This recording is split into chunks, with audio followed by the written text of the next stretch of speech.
Kuya,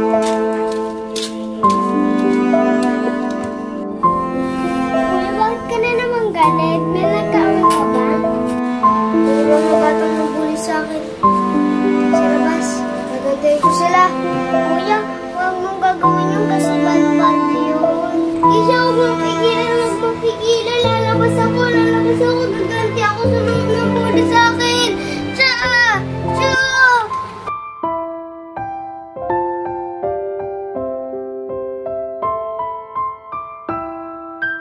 Kuya, di ba sabi sa Biblia, huwag kang gaganti ng masama sa masama.